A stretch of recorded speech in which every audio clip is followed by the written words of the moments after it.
Entonces, la primera sesión de hoy, acompañamiento espiritual en cuidados paliativos, la va a hacer la Patricia Olivares, la doctora Patricia Olivares. Ella es hermana María de Schoenstatt, es médico internista y paliativista, magíster en bioética, artes liberales y cuidado espiritual. Además es vocera de Voces Católicas y es miembro del Centro de Bioética de la Pontificia Universidad Católica, ¿ya? ¿Por qué paliativista y por qué estamos en esto? Bueno, la Pati me pidió mandarle a todos ustedes el libro Velad conmigo, que se los mandé junto con el link, que lo deben haber recibido. Es un libro de Cicely Saunders, ella es precursora de los cuidados paliativos, y diría yo que gracias a ella estamos acá reunidos viendo la espiritualidad relacionada a la medicina y al fin de la vida, dado que ella, como precursora de los cuidados paliativos, acuñó el término del dolor total, integrando la dimensión espiritual a todo lo que son los cuidados de fin de vida, ¿ya? Y por eso dentro de los cuidados paliativos, que la definición de cuidados paliativos que hace la Organización Mundial de la Salud, está no solo preocuparse de la dimensión física del paciente y la dimensión psicológica, sino también de la dimensión social y de la dimensión espiritual de un paciente que está en situación de fin de vida. Antes de partir y dejarlos con la Pati, le voy a pedir al padre Basil que haga una oración y luego los dejo con Patricia. Gracias.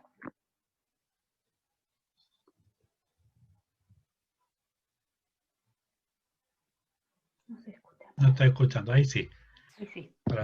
Bueno, quiero darles a todos la bienvenida de parte también de la comunidad religiosa, de los religiosos camilianos, que hemos estado acompañando desde el año pasado todas estas instancias de formación en la salud. Forma parte de nuestro carisma, ¿no es cierto?, de ayudar a atender, ¿no es cierto?, y enseñar también a los demás cómo es el modo humanizado cristiano de atender a los enfermos. Nosotros lo hacemos por carisma y también estamos llamados no solamente a hacerlo, sino también a enseñar cómo se hace. Agradezco también la participación de la doctora Olivares en esta instancia, estamos muy atentos de lo que va a presentar. Y como decía Bernardita, esta es una instancia de la Iglesia, nosotros estamos aquí en nombre de la Iglesia, acercándonos a nuestros hermanos que sufren, y como buenos hijos de la Iglesia vamos a comenzar esta instancia en el Señor. Ya empezamos en nombre del Padre, del Hijo y del Espíritu Santo. Amén. Y les quiero compartir una breve pero bonita oración que se llama Dar sentido, convertir el sufrimiento. Tú, oh Señor, mi Dios, eres la respuesta a todo lo que yo vivo. En la noche que atravieso, eres mi luz. En las dudas que me asaltan, eres mi certidumbre. En las interrogantes que me aplastan, eres mi justa respuesta. En el aislamiento que me da pena, eres presencia. En el desierto que me rodea, eres plenitud. En la angustia que me oprime, eres mi paz. En la desorientación que me desplaza, eres mi serenidad. En el sufrimiento que me hiere, eres la roca donde agarrarme. En la debilidad que se apodera de mí, eres mi fuerza. En las lágrimas que yo derramo, eres mi consolación. En la tristeza que me abate, eres mi alegría. Y en la pobreza en la cual me encuentro, eres mi riqueza.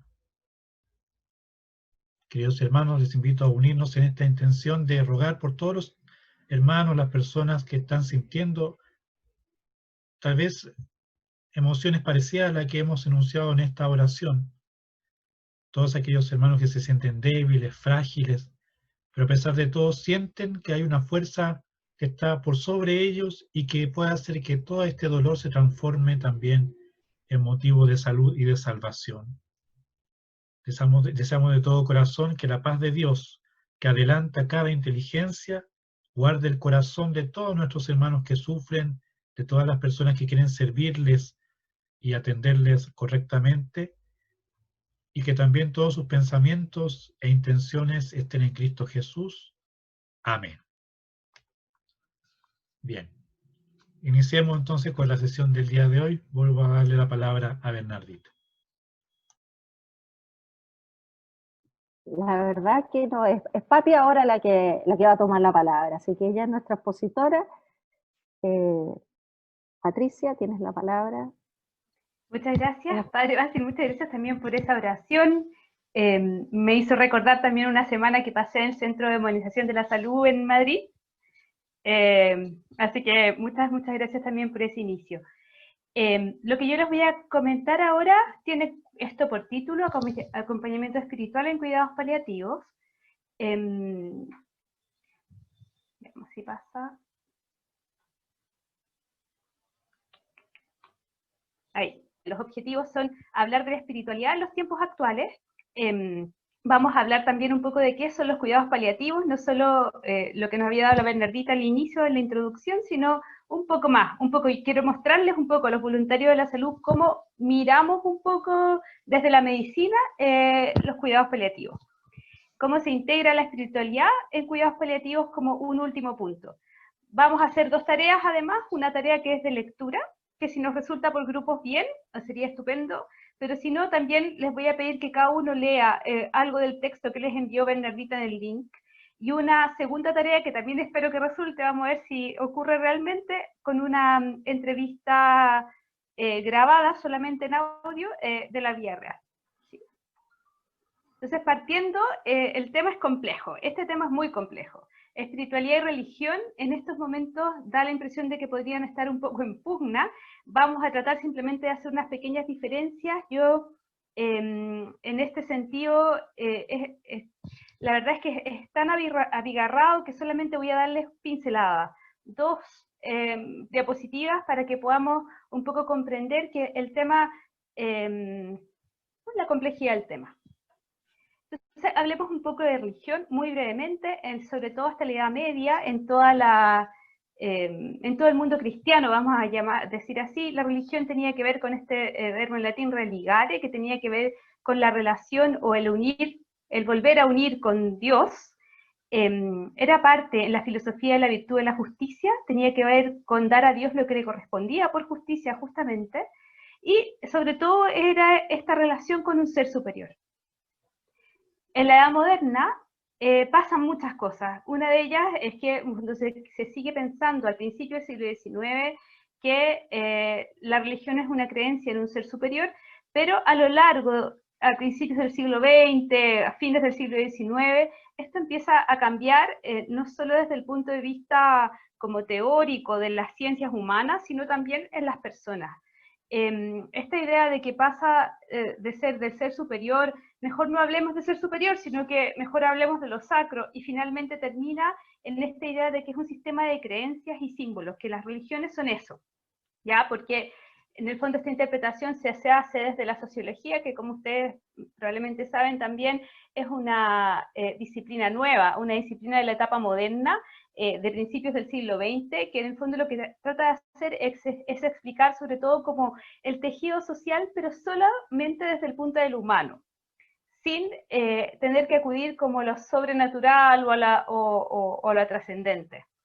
Entonces terminamos con un pensamiento acerca de la religión, y es un poco también lo que uno más o menos se da cuenta que existe también en el mundo, en la sociedad, como un sistema de creencias y símbolos, que cada uno puede tener el suyo y que en realidad es solo eso. Aquí hay toda una discusión acerca de si las religiones institucionales, se les llama un poco así, como las grandes religiones con sus sistemas de creencia, siguen respondiendo o no al mundo moderno. Hay mucho que no nos vamos a meter en eso, pero solamente como poder decirles esto, que hay una cierta como deslizamiento de la religión como algo sustancial, es decir, como una creencia en alguien, con una esencia, a la religión como este sistema simplemente en que uno agrupa creencias y símbolos. Lo que sí todavía creo que mantenemos en nuestra época más moderna y contemporánea es que la religión es una explicación del mundo, ¿sí? Y una explicación muy profunda del mundo. Yo me quedaría un poco con una definición quizás mucho más sencilla y más simplista, pero para que nos podamos también entender entre nosotros, que la religión es una actitud y relación del ser humano hacia lo trascendente, por ahora. Eso. En cuanto a la espiritualidad, aquí no alcanzo a ver todo, voy a ver si puedo correr esto, sí. Hay múltiples definiciones. La espiritualidad sí que es como un bosque enorme en el cual uno se puede perder fácilmente. Simplemente les quise poner acá una de las definiciones que en medicina son como de las más aceptadas, una definición de consenso que salió en el año 2014, que dice que la espiritualidad es el aspecto humano que se refiere a las formas en las que los individuos expresan sentido y propósito, y el modo en que expresan su conexión al presente, a sí mismos, a los otros, a la naturaleza y a lo significativo o sagrado. Si se fijan aquí, hay fuerte resonancia de lo que hablamos ya acerca de la religión, esta idea de que ya no podemos hablar de un ser superior, hablamos de lo sagrado o incluso el sistema de creencias o de los significados, digamos. El término de espiritualidad en este momento está siendo mucho más como muy poco asible de diversas maneras. No hay algo como estructurado de lo que pueda significar la espiritualidad, pero de hecho mucha gente puede decir, yo no me considero religioso, sino más bien espiritual. Me tocó mucho en Europa este tipo de pensamiento. Yo en verdad no me considero perteneciente a ninguna religión institucional, propiamente tal, pero sí me considero una persona espiritual. Entonces es para que vayamos entrando un poco en el lenguaje. Y así es como la espiritualidad pasa un poco esto. Hay muchas formas de entenderla, incluso hay investigadores que proponen que en vez de espiritualidad hablemos de ámbitos existenciales, para poder sacarnos un poco la religión justamente de este ámbito como no material en el ser humano, para poder englobar aún más y ser aún más amplio. Es una cosa compleja, como les digo, sobre todo en el fondo, si uno piensa en esto, que son un esquema que les voy a explicar ahora, que son diversas formas de entender la espiritualidad o la relación entre espiritualidad y religión en la época actual. El círculo violeta, que espero que lo vean así, es por decir así la religión, el rosado es la espiritualidad. Fíjense que hay diversas maneras de entenderlo entonces. Hay personas y culturas, en el fondo, que entienden así la relación religión-espiritualidad. Vamos a ver si podemos apuntarlo un poco mejor. Ahí. Es decir, como ámbitos completamente separados que no se tocan. Existen también personas, y también en su misma, por decir así, mundo interior, que van a considerar que tienen algo de religión, algo de espiritualidad, y que se tocan en algunas cosas. Tienen cosas como en común, pero en sí son en realidad esencialmente ámbitos separados. Para otras personas, dentro de su religiosidad, le llaman a algunas cosas espiritualidad, como podrían ser los valores o la vinculación al arte, por ejemplo, o a la música. Y al revés, hay personas que se consideran espirituales y que toman algunos elementos de alguna religión como institucionalizada. Y esto de acá no lo puse junto solamente para que se pudieran ver las dos letras, pero efectivamente esto también existe. Por lo menos, por ejemplo, para mí esto es lo que más me representa en mi mundo más interior y más personal, en que la espiritualidad y la religión en realidad son casi la misma cosa, ¿sí? Esto probablemente en el mundo occidental ya prácticamente no existe, o muy pocas personas podrían afirmarlo, pero no hay que olvidar que en el mundo más bien como oriental, en el Islam, en el mundo de Asia, esto es muy frecuente. Y de hecho, la religión, la espiritualidad es lo mismo, y no solo eso, sino que además le podríamos agregar un tercer círculo que tiene que ver con la política. Entonces la religión permea absolutamente todas las esferas culturales y también de relaciones entre los seres humanos y las normas también. Algo que en Occidente ya no tenemos. Y esto un poco entrando ya en cuidados paliativos. Aquí está la definición de la OMS que les dio Bernardita, se las voy a leer de todas formas. Es el enfoque que mejora la calidad de vida de pacientes y familias que se enfrentan a los problemas asociados con enfermedades amenazantes, o sea, que amenazan la vida, a través de la prevención y el alivio del sufrimiento por medio de la identificación temprana e impecable evaluación y tratamiento del dolor y otros problemas físicos, psicológicos y espirituales. Estos son un poco el desglose, esto de acá de abajo es un poco el desglose de esta definición. La idea es proporcionar alivio al dolor y otros síntomas, afirmar la vida y considerar la muerte como un proceso normal. No intentan ni acelerar ni retrasar la muerte y tratan de integrar los aspectos espirituales y psicológicos del cuidado del paciente. Y aquí cuando hablamos de Cicely Saunders, efectivamente es algo como importante para nosotros en cuidados paliativos, pero igual yo quisiera decir una cosa, y sobre todo estando el padre Basil aquí, que en el fondo, en el cristianismo, la atención a los moribundos probablemente parte con el cristianismo mismo, ¿sí? Yo creo, si usted me dice, padre Basil, pero creo que su orden, por ejemplo, su orden hospitalaria, tiene 800 años, yo me acuerdo que era algo así, mucho tiempo. Entonces, pero ¿cuál es la diferencia? Un poco, ¿por qué se le llama cuidados paliativos modernos? Sobre todo porque esta mujer lo que hizo fue, de alguna manera, introducir esta hospitalidad o esta compasión, esta preocupación por el todo de la persona en la medicina y al revés. Lo que logra Cicely Saunders es introducir elementos de humanidad, por decir así, en una medicina que se ha vuelto y sigue siendo muy tecnificada. Y en el fondo ese cruce y esa integración es lo que da origen a los cuidados paliativos modernos. Es interesante, ella, Cicely Saunders es asistente social, es enfermera y, bueno, y es médico. Y en el fondo a ella le debemos, por ejemplo, cosas muy técnicas en cuidados paliativos, como que las analgesias, los analgésicos, los medicamentos para el dolor, se tienen que dar en forma horaria y no solamente cuando haya dolor. Son cosas muy técnicas que ella logra introducir en la medicina y al revés también. Entonces yo creo que es un poco va por ahí esta idea de que los cuidados paliativos nacen con el movimiento hospice de Cicely Saunders, pero igual quiero dejar muy claro que esta idea de la compasión y de la humanidad viene muchísimo antes que Cicely Saunders. Y ya había muchos hospicios, sobre todo en Europa, pero también en el resto de los países cristianos, que se ocupaban de los moribundos y de los enfermos como caridad, ¿sí? Como parte de la exigencia de la caridad. Esta es una frase de ella y un poco va a resaltar lo que ya les venía diciendo. Déjenme, habla de... quería volver bueno, parece que no lo voy a lograr. Bueno, queremos planificar y llevar a cabo investigaciones en el ámbito del alivio del dolor y del distrés, como no se ha hecho en ningún otro lugar hasta donde he podido descubrir. ¿Sí? Esto es una cita de ella. Efectivamente, lo que ella intentó, llevó a cabo 1500 entrevistas a sus pacientes para poder entender cómo era la experiencia del dolor y del sufrimiento. Tiene 1500 grabaciones ella. De hecho, en el fondo, en el archivo que está en Gran Bretaña, son 1500 grabaciones de pacientes.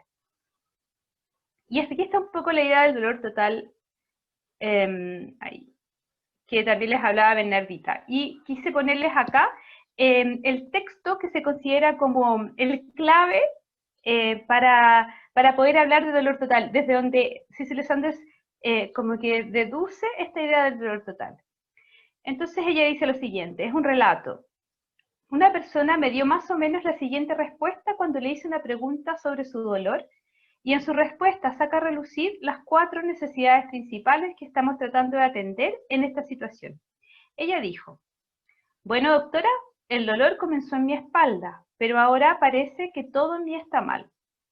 Describió varios síntomas y enfermedades y luego dijo, mi marido y mi hijo eran maravillosos, pero estaban en el trabajo y tendrían que haberse ausentado y perder su dinero. Podría haber llorado por las píldoras e inyecciones, aunque sabía que no debía.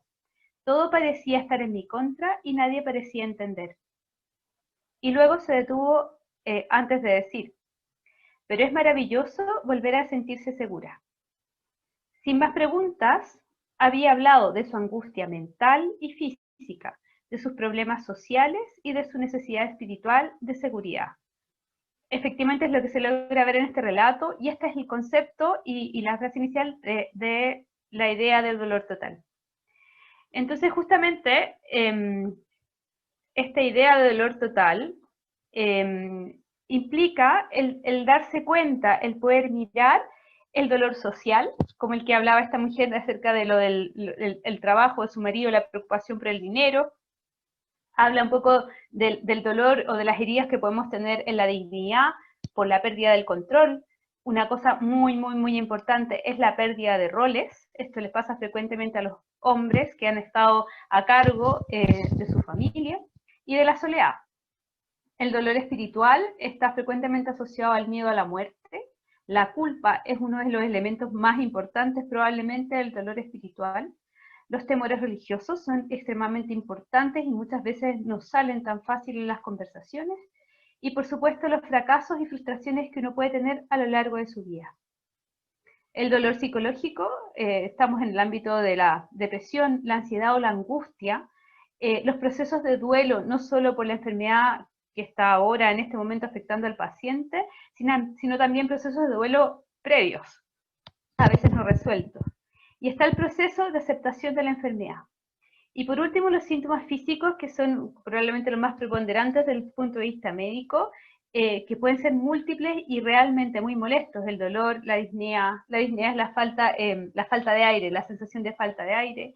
Las náuseas, yo creo que entre las náuseas y el dolor, yo creo que son peor las náuseas a veces. La constipación y un montón de otros síntomas físicos que pueden estar presentes y que realmente nos dan todo lo que significa el dolor total. Lo que nosotros hacemos en cuidados paliativos es tratar de valorar todo esto para poder ayudar al paciente en todos estos ámbitos. Y eso da como pie o lugar a lo que le llamamos también enfoque paliativo, y que tiene que ver con qué es lo apropiado para este paciente en particular, en esta situación en particular, ¿sí?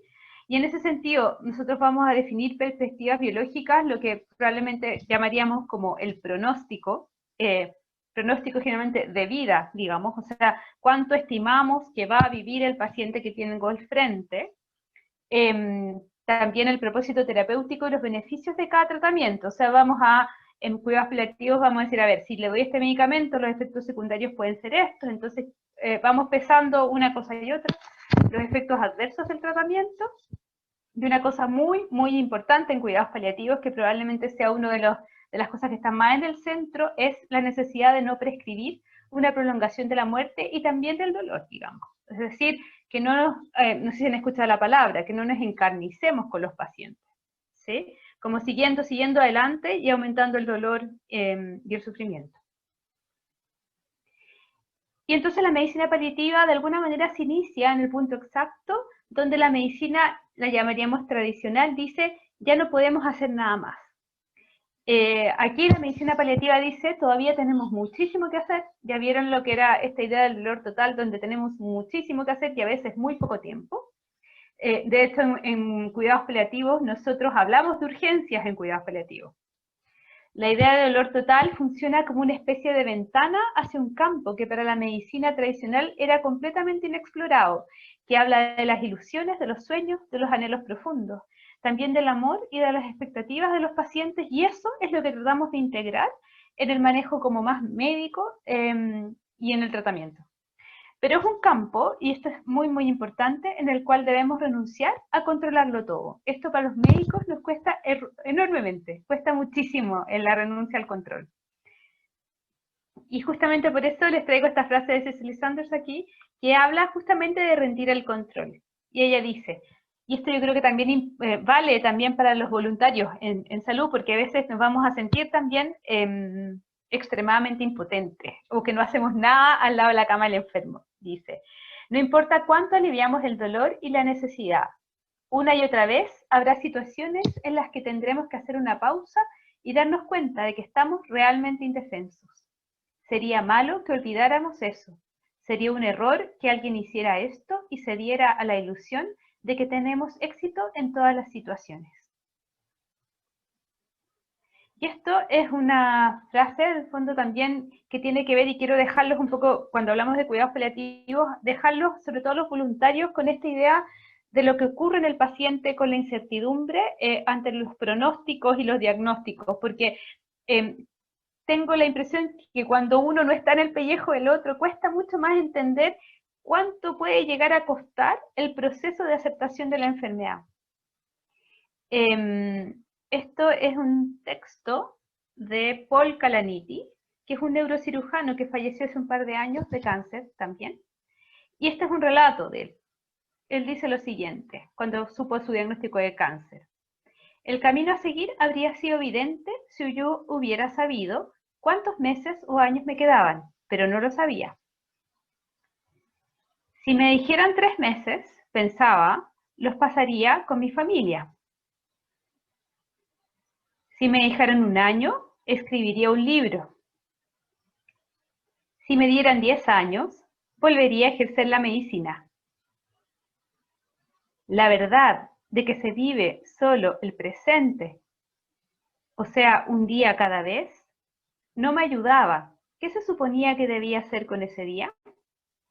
Y esto es importante porque la incertidumbre es uno de los elementos más difíciles como de manejar, y para todos nosotros en realidad. Quise tomarme nuevamente esa como definición de espiritualidad que vimos antes, como este aspecto humano que se refiere a las formas en las que los individuos expresan sentido y propósito, y el modo en que expresan su conexión al presente, a sí mismo, a los otros, a la naturaleza y a lo significativo o lo sagrado.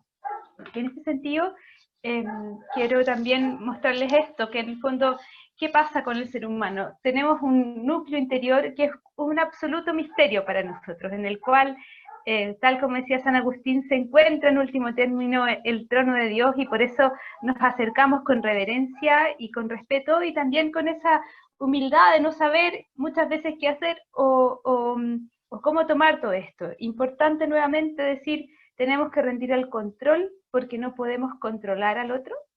Eso sería un abuso, digamos, en nuestra relación de confianza. Pero ¿cómo hacemos para ayudarlo? ¿Cómo podemos ayudarlo de alguna manera?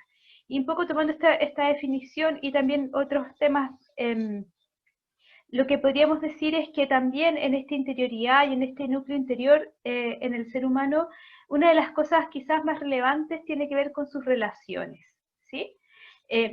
Pongo esta flecha encima porque las relaciones son un poco expresión de ese núcleo personal sin llegar a descubrirlo del todo. Por lo tanto, siempre creo que tenemos que tener muy en consideración que lo que yo veo, lo que escucho, lo que percibo del otro es solo una parte del otro, pero ese misterio probablemente solo va a quedar, es evidente solo para Dios. Entonces, por eso también el respeto. Entonces tenemos estas relaciones que en el fondo van de alguna manera configurando o expresando este núcleo de la interioridad y de la espiritualidad, y que probablemente podrían irse en diversas direcciones en realidad, y de diversas maneras, y en todas las personas estas relaciones son distintas. Y así, por ejemplo, una de las más relevantes es, para mi gusto, la relación que uno puede tener, o a veces no tener, con Dios, con los otros, sin duda, que son de las más relevantes también, con el sí mismo o el yo, algunos hablan del self, por decir así, pero en el fondo con uno mismo, pero también relaciones que son, podríamos decir, trascendentes, pero que no son Dios propiamente tal. Por ejemplo, el hogar, el vínculo, piensen en cada uno de ustedes cuál es el vínculo que tienen a ese lugar en el que crecieron, al que están vinculados y relacionados profundamente, íntimamente. También está lo trascendente, es decir, todo lo que no es material y que está más allá de lo material. La naturaleza, para muchas personas el vínculo a la naturaleza es extremadamente relevante, no solo como algo material, sino que realmente con una relación profunda y espiritual. El trabajo también es una de las vinculaciones más relevantes que tenemos nosotros como seres humanos. Pero también hay que captar que muchas de estas relaciones pueden ser extremadamente tormentosas, por ejemplo con los otros. No con todos, pero puedo tener relaciones muy complejas con los otros, pero también con Dios. Y por supuesto, con todo el resto de las relaciones. Aquí también está, por ejemplo, el arte, que suele ser mucho menos conflictiva. Pero es interesante, y esto le he llamado yo un mapa de vinculaciones, como para poder orientarse un poco en lo que es la espiritualidad y por dónde yo puedo ir ayudando a la persona que se me ha confiado. Esto es importante de hacer y de intentar captar, justamente para hacer surgir del otro los recursos espirituales que tiene de por sí, y que son particulares y personales para el afrontar este proceso de enfermedad y de aceptación. de la situación que está viviendo el paciente, ¿sí? Indagar de alguna manera, sin tener que entrar en intimidades necesariamente, más o menos tener una idea de cómo se mueve el paciente con estos vínculos, pero también con otros. Cuando yo estudié en Suiza, y bueno, particularmente, sobre todo con muchas personas ateas, ya a uno le puede parecer chistoso, ¿eh? Yo al principio me pasó que, y tal vez fue muy irrespetuosa en eso también, pero es verdad que hay gente que tiene una vinculación muy fuerte a sus mascotas, por ejemplo, ¿sí? Hay vínculos fuertes ahí, y en el fondo no, yo creo que el fondo no va a andar juzgando si eso es o no más relevante que cualquier otra cosa. Es importante hacer el mapa de las vinculaciones para poder saber cómo me muevo y para respetar al otro también, ¿sí? Simplemente decir cuáles son asuntos extremadamente relevantes que no vimos hoy y que nos vimos hoy, porque entiendo yo esta conversación simplemente como una introducción a lo que podría ser el acompañamiento espiritual en cuidados paliativos. No vimos, por ejemplo, cosas que han salido, el sentido del sufrimiento en diversas tradiciones y culturas, y subculturas podríamos llamar también, que también tenemos en Chile.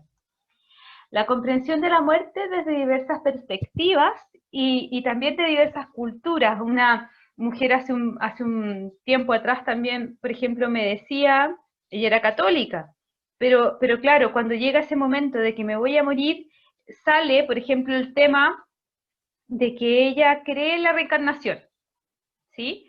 ¿Cómo entendemos esas cosas? ¿Cómo las vamos entendiendo dentro de esta religiosidad y espiritualidad también, ¿sí?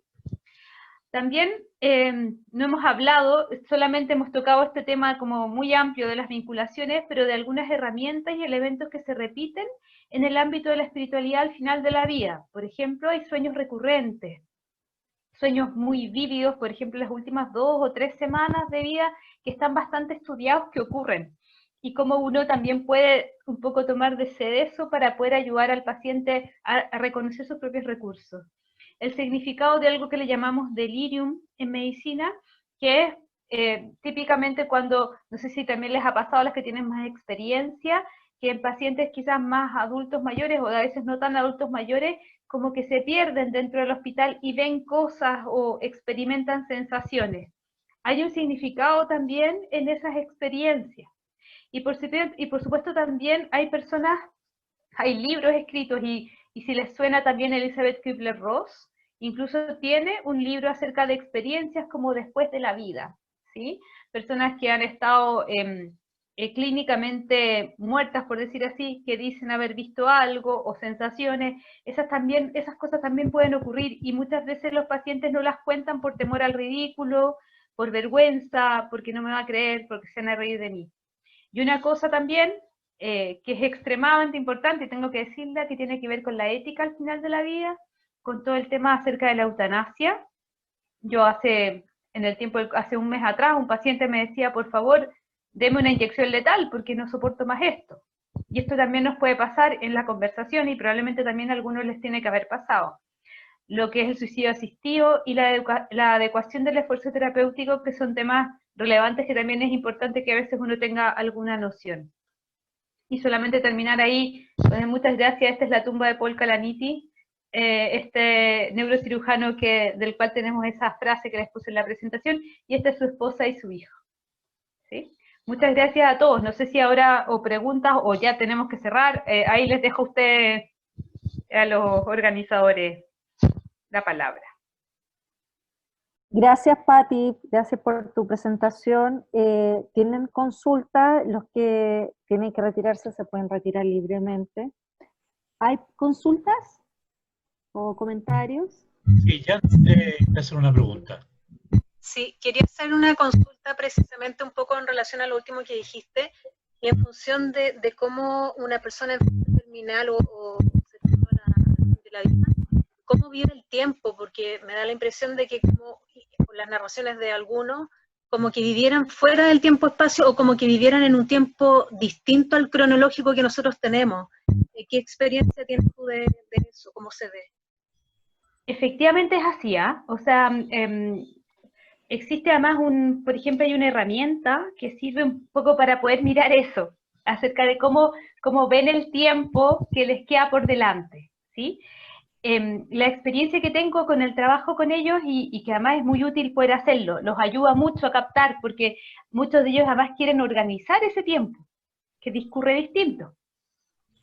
Es que lo ven en hitos.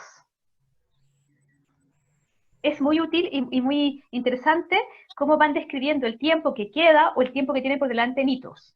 Es un problema cuando los únicos hitos que aparecen son las fechas de la quimioterapia, por ejemplo. ¿Sí? Porque uno se da cuenta que el tiempo está cortado, por decir así, o programado según las quimioterapias y no según a veces lo que le llamamos en medicina también la agenda del paciente.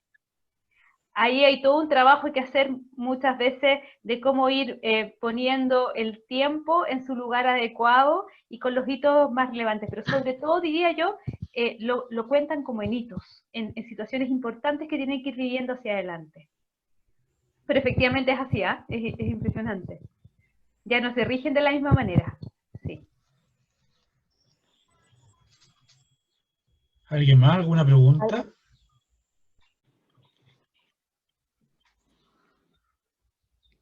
Bien, pues gracias, Patti, gracias por tu tiempo, gracias por la exposición súper interesante. La verdad que nos da otra mirada, entender cómo da pistas para darse a entender en realidad, a través de su biografía, ¿no? Bien, invitarlos para la próxima semana, como decía el padre Basil, va a estar la Alicia Boazar, que es nuestra psicóloga, y padre Basil, ¿tú haces una oración de cierre? Sí. Perfecto.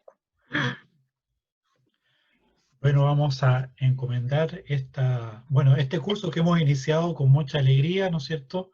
Vamos a encomendarlo a nuestra Madre, la Virgen Santísima, ella que acompañó a Jesús, incluso en el momento tristísimo de su muerte, que ella, la Madre Dolorosa, nos ayuda a nosotros también a, como decía Cecilia Sanders, a permanecer, a estar, a velar con Él, estar con Él presente en el hermano que sufre, en el hermano que se acerca ya a la muerte, el hermano que necesita, como muchos de ustedes destacaban, esa mirada que me comprende, esta persona que me trata de entender, esta persona que me hace humano porque me reconoce como un hermano.